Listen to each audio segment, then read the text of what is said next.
Magandang hapon mga kapuso. May init na balita at nag-aapoy na talakayan ang hatid namin sa inyo ngayong hapon. Unahin na natin itong sex video ni paring Paolo.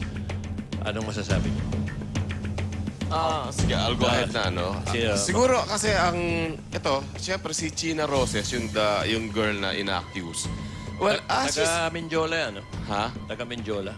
Oo, yun. Taga Makati. Hindi, galing daw yung pangalan niya, yung dating parang nire-revive daw yung mga street beauties. Named after, Oo, yung mga ganon. So parang, this is one girl na who wants to seek her place in the limelight. Pero ang sa akin naman, yung kay Paolo Bediones, unfortunately, lumabas yun. Pero, the thing is, tandaan natin si Paolo ay single. Wala yang sabit legally. Kumbaga, hindi siya nangaliwa. Kaya lang, yun lang ang meron lang lumapit sa akin. May nagpakilala sa akin na girlfriend, hindi girlfriend, para bang babaeng special date ni Paolo lagi for the past 5 months. Pero even siya, sinabi niyang wala silang label. So, as far as Paolo is concerned, wala siyang inapaka na babae. Okay. Ricky? Ako naman, hindi ko napanood yung video at ayokong panoorin.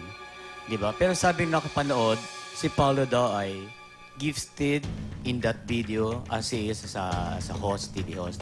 Pero Paolo, I want to assure you that kung ano pa man yung mga lumabas dyan, nandiyan yung respeto ko at hindi ito makabawa sa mga achievements mo sa TV host. Totoo. Right on, Actually. Paolo. Yeah, ako, I think then the issue isn't really about, hindi na to bago. Lagi at lagi may video na lumalabas. I think we shouldn't judge him as a person. Lahat naman din tayo, meron tayong mga siguro certain preferences when it comes to, that aspect of our life. But we shouldn't judge him, and I don't think this should be a kabawasan sa... Hindi talaga dapat. Pero nakakalungkot lang na kung sino man yung nagkakalat. How dare you naman do this to someone? I don't think it's really wrong. Darling, may gustong panoorin o ano? Hindi. Si Paolo lalaki naman eh. Ako naman. Tapos binata. Walang sabit. Wala naman sinabing inaping babae. Hindi naman nagreklamo yung mga babae sa video. So ano kasalanan ni Paolo?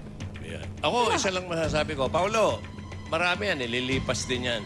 Nagkataon lang, kaya matagal sa'yo, ang apelido mo nagsisimula sa video. Videones. Videones. So, Videones na ngayon. Wala yan, lilipas din yan. Tsaka binata naman to eh. Wala. Okay. Tsaka maganda ang performance. Oh my goodness. Gifted! Anyway. Wala rin yan, lilipas din yan.